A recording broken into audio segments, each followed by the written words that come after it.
الحمد لله الذي أنار الوجود بطلعة خير موجود صاحب الكرم والجود المبعوث رحمة للوجود صاحب الخلق العظيم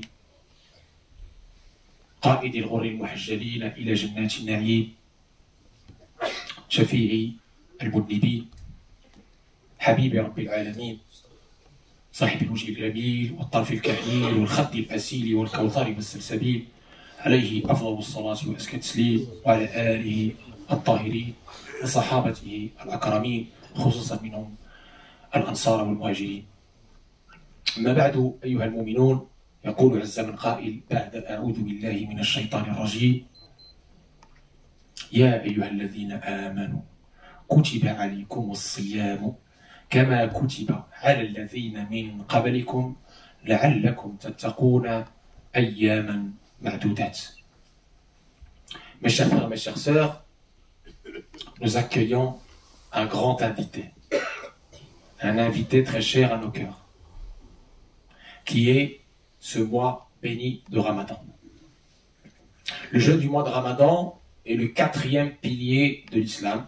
Il a été prescrit à la 2e année de l'Hégire avec la révélation du verset coranique que vous venez d'entendre en arabe, que je traduis: ô vous qui avez cru, le jeûne vous a été prescrit comme il a été prescrit aux communautés avant vous, ainsi atteindrez-vous la piété. أحبتنا في الله،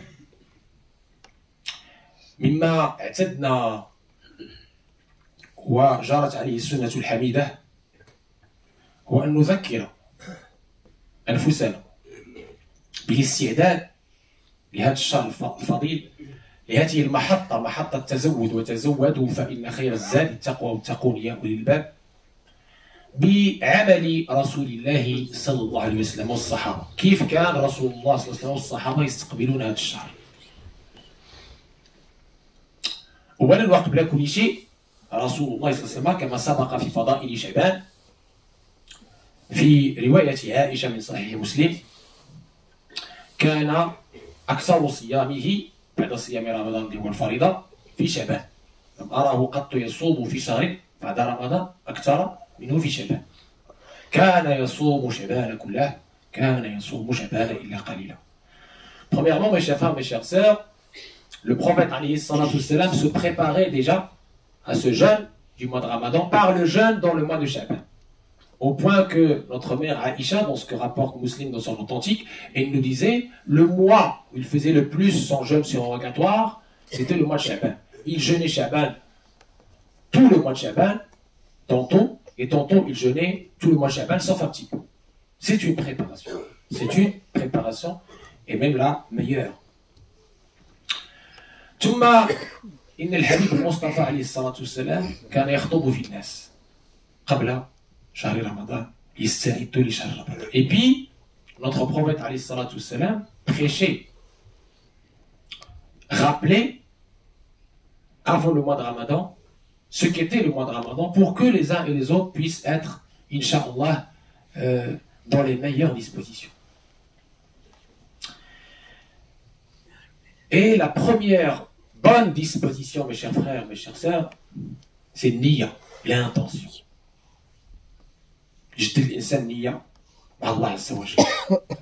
Cette intention, c'est une action du cœur. Notre prophète alayhi salatu wassalam nous a dit: Man sama ramadana imanan wa ihtisaban ghufira lahu ma taqaddama min dhanbihi. Donc on est face à un mois où tu as l'opportunité rare et précieuse d'être pardonné complètement, de redevenir innocent, une page blanche.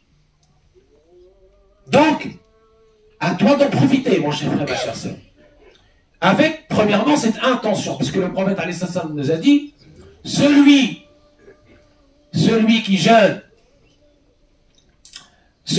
qui jeûne le mois de Ramadan en ayant la foi et en comptant sur la récompense d'Allah, c'est-à-dire cette intention pour Allah, alors il verra tous ses péchés antérieurs pardonnés.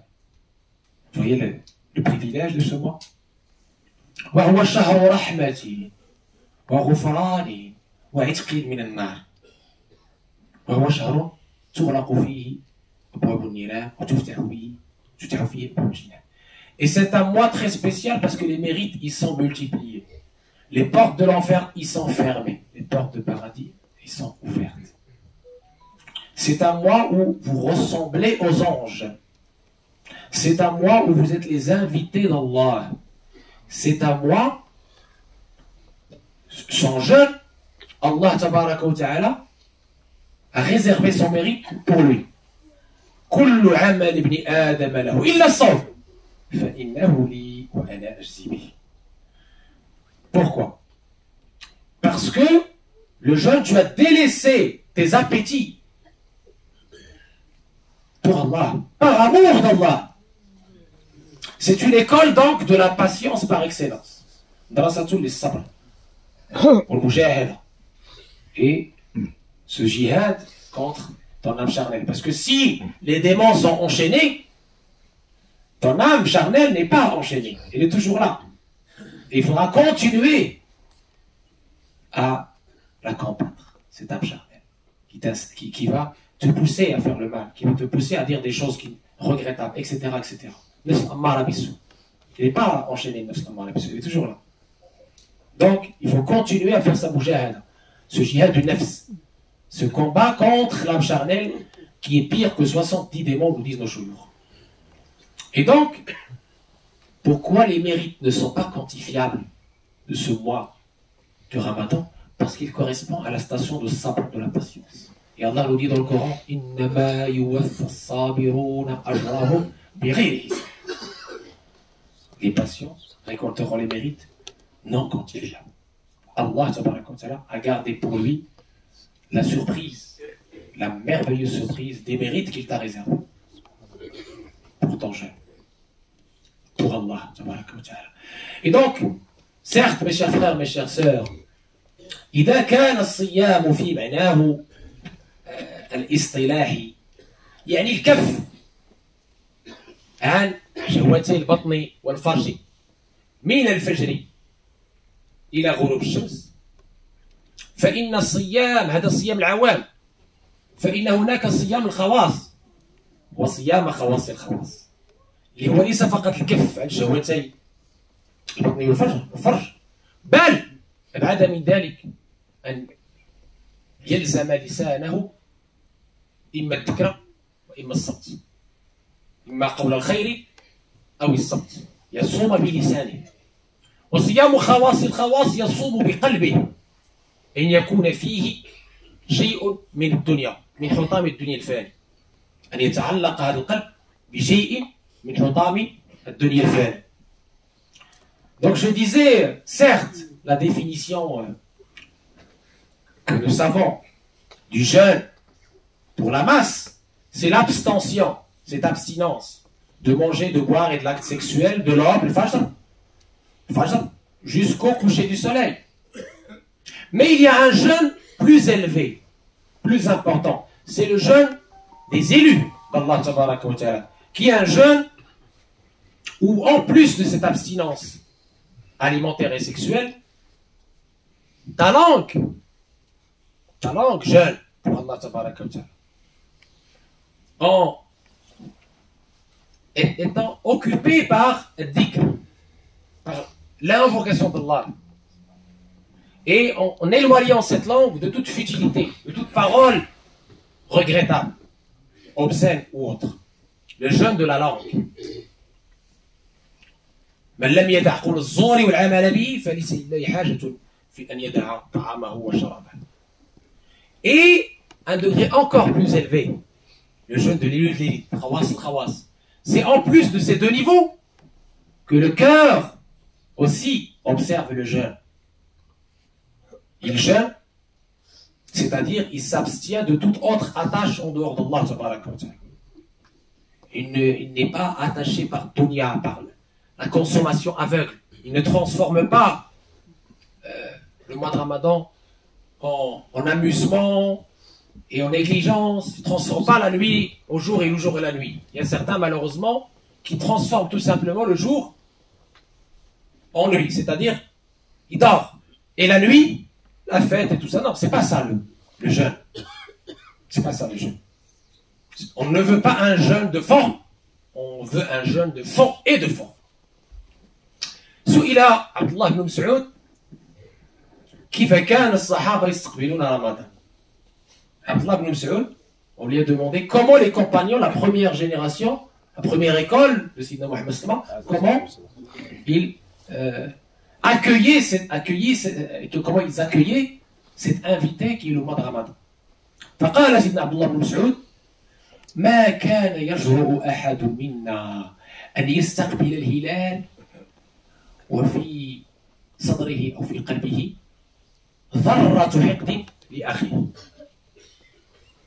Aucun de nous, nous dit Abdullah ibn Mas'ud, il parle des compagnons du prophète, aucun de nous ne pouvait se permettre d'accueillir le mois de Ramadan, alors que dans son cœur, il persiste un atome de haine ou de rancune envers son prochain.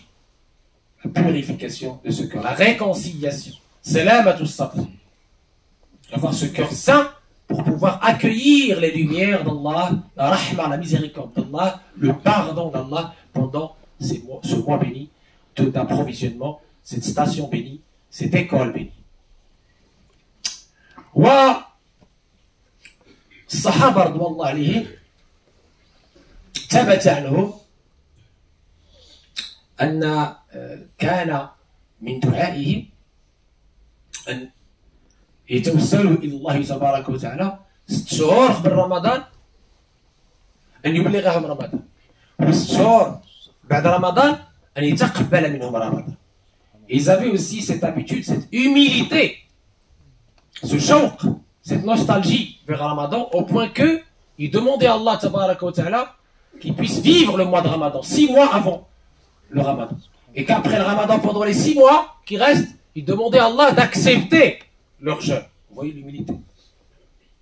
وكان من دعائهم رضي الله عنهم اللهم سلمنا إلى رمضان وسلم لنا رمضان وتسلم منا رمضان متقبلين يا أرحم الراحمين. Et donc, il disait, oh Allah tabaraka wa ta'ala, fasse qu'on puisse atteindre ce mois béni du Ramadan et aide-nous, soutiens-nous pour qu'on soit, bi'idnillah, digne et qu'on accueille dignement ce mois de Ramadan et permets-nous d'être acceptés parmi les pieux et les vertueux. Wa akhiru da'wana alhamdulillah.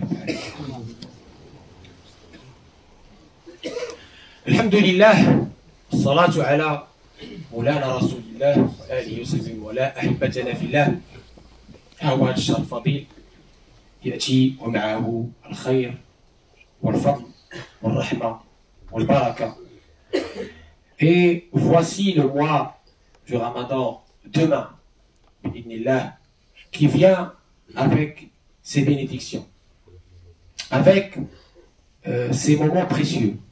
Il convient justement à se rapprocher d'Allah, se réconcilier avec Allah, premièrement, avec cette niya, comme on l'a dit tout à l'heure, cette intention, et avec cette tawba, le repentir. Le repentir. Chacun de nous, avant de sortir de cette mosquée, il doit intérieurement se dire, ça y est, je me repens à Allah, tabaraka, atubu illallah. Je me repens à Allah, tabaraka wa ta'ala. Dès maintenant. Pour que le réceptacle soit sain, propre, pour pouvoir accueillir dignement ce mois de Ramadan. Tawba illallah, la réconciliation avec Allah et la réconciliation avec mes frères et sœurs. Très important. Pour que ce mois de Ramadan, bi'idnillah, qu'on puisse recevoir, être parmi celles et ceux qui ont mérité de recevoir rahma ou le maghfira ou l'izq. Très important. Tawba ilallah. Deuxième chose, mes chers frères, mes chères sœurs, après Niya ou Tawba, c'est le programme avec vos enfants. Le programme très important. Il faut prioriser dépriorisez. Si vous aviez d'autres priorités, je ne sais pas, aller regarder un film ou je ne sais pas quoi, dépriorisez tout ça pour le Coran. Shahr al-Qur'an. Dépriorisez tout ça pour l'apprentissage de la science utile. Dépriorisez tout ça pour les prières. Dépriorisez tout ça pour aller vers les invocations et l'alimentation et la nourriture spirituelle. L'alimentation spirituelle doit être privilégiée par rapport à l'alimentation terrestre. إنسان دابا حنا في وقت الغنيمة.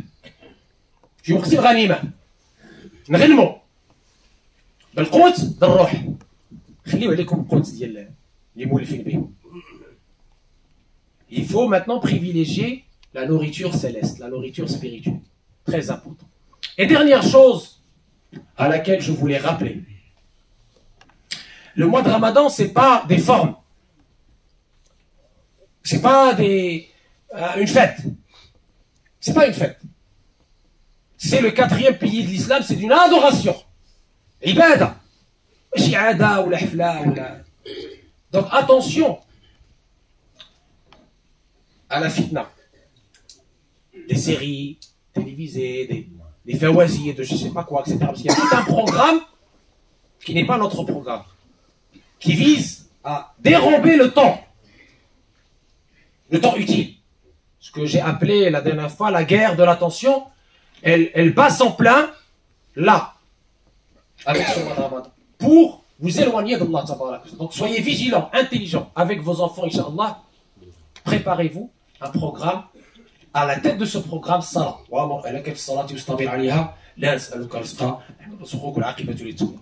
Et donc, il y a évidemment cette question de fond, puisque notre prophète nous a dit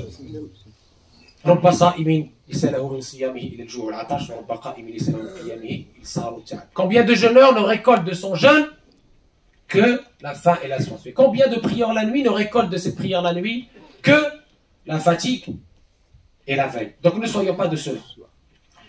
Et donc, comme d'habitude, je rappelle, puisqu'on démarre les tarawih ce soir, je rappelle que la prière des tarawih n'est pas une obligation, c'est une prière surrogatoire, sunna, très bien. Que le respect du voisinage est une obligation. Donc on ne peut pas privilégier une prière surrogatoire sur une obligation qui est le voisinage, le respect du voisinage. En commençant par garer nos voitures correctement. 1.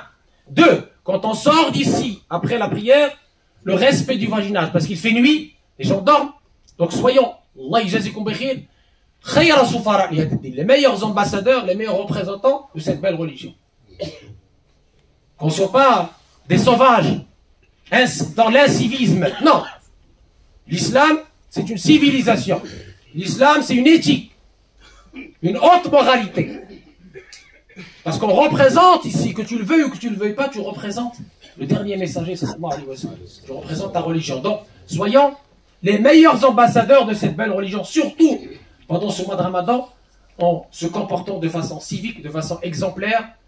Et pour terminer, Rasulullah il était le plus généreux, il était déjà très généreux, il était encore plus généreux pendant ce mois de Ramadan. Et donc, on a parlé tout à l'heure d'école de sabr, c'est aussi l'école de l'empathie. Donc soyons dans cette empathie, dans ce partage, et faisons en sorte que l'autre aussi, on se soucie de lui pendant ce mois de Ramadan. Comme l'a été le prophète, il était dans la générosité absolue. Soyons aussi dans cette générosité, dans ce partage. آخر دعوانا الحمد لله رب العالمين اللهم أعنا على ذكرك وشكرك وحسن عبادتك اللي يطلب منا الدعاء الله يفرج عليه الله يلطف به الله يحل العقد يا فالق الحب واعطي لكل عبد منا ما نوى اللهم يا ارحم الراحمين بلغنا رمضان سلم لنا رمضان وتسلم منا رمضان ونحن متقبلين يا ارحم الراحمين اجعلنا ممن صامه وقامه ايمانا واحتسابا اللهم يا ارحم الراحمين يا رب العالمين اعنا على ذكرك وشكرك وحسن عبادتك اتي نفوسنا تقواها وزكيها انت خير من زكاته واليوم مولاك الله تبارك وتعالى fasse de nous les meilleurs ambassadeurs de cette belle religion par l'être et le paraître, par le bel agir, par le sourire, par le service des intéressés, où que nous soyons, qu'on soit toujours les meilleurs ambassadeurs, les meilleurs représentants de de cette belle religion par la beauté intérieure et extérieure, la beauté de notre comportement. هذا وأكثروا من الصلاة والتسليم على بكثرة الصلاة والسلام عليه تحت الأوزار وتنال منازل الأبرار وترفع الدرجات وتستجاب الدعوات.